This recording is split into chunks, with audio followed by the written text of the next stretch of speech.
मेरी गवाही मेरे हाथ इस फिंगर की है कि पिछले जुमे रात को मैं ऊपर खाना बनाने गई तो मैं नीचे आ रही थी तो मेरा बेटा मुझे कहता कि मम्मा मुझे भी नीचे लेके चलो।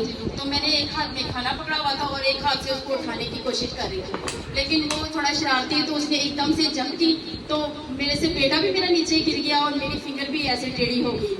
लेकिन मैं खुदा की शुक्रगुजार हूँ कि मैं सीढ़ियों में बिल्कुल मेरी सीढ़ी पे पहली सीढ़ी पे खड़ी थी।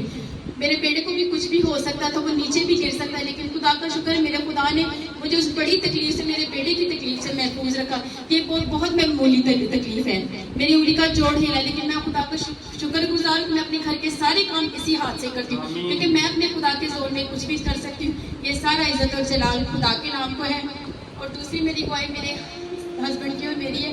रात को जब मैं डॉक्टर के पास चेकअप के लिए गई तो मेरी फिंगर में ना स्वेलिंग हुई थी, तो डॉक्टर को मैंने कहा भी कि मैंने पट्टी नहीं करवानी क्योंकि हमने सुबह चर्च का काम करना था आगे, क्योंकि हमें पास आपको नहीं था बताया कि हम नहीं आ सकते। तो डॉक्टर ने कहा कि नहीं आपको ज़रूरत है अभी क्योंकि आपकी फिंगर में स्वेलिंग है, आपको अभी पट्टी करवानी पड़ेगी।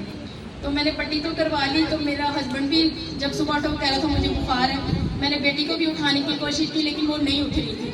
लेकिन मैंने खुदावन को कहा खुदावन जो कुछ मर्जी हो जाए हम तेरी खिदमत के लिए जाएंगे, मैं इसी हाथ से तेरे घर का जाके सफाई करूँ चाहे कुछ भी हो जाए, क्योंकि हमारे खादिम ने हमें सिखाया कि हम खुदा के जोर में कुछ भी कर सकते हैं। तो मैंने खुदा के वादे को डिक्लेयर किया कि खुदावन मेरा जिस्म चाहे कमजोर है, मेरा हाथ चाहे तकलीफ में है, लेकिन मेरी रूह स्ट्रॉन्ग है, मैं तेरे जोर में कुछ भी कर सकती हूँ। और जब हम चर्च में आए तो मेरे हस्बैंड ने भी बुखार में वाइट का सारा काम किया और मैंने भी इसी हाथ से चर्च की सारी सफाई की। मैं खुदा की शुक्रगुजार कि मेरे खुदाम ने हमें जोर बख्शा। ये सारा इज्जत और जलाल खुदा के नाम है।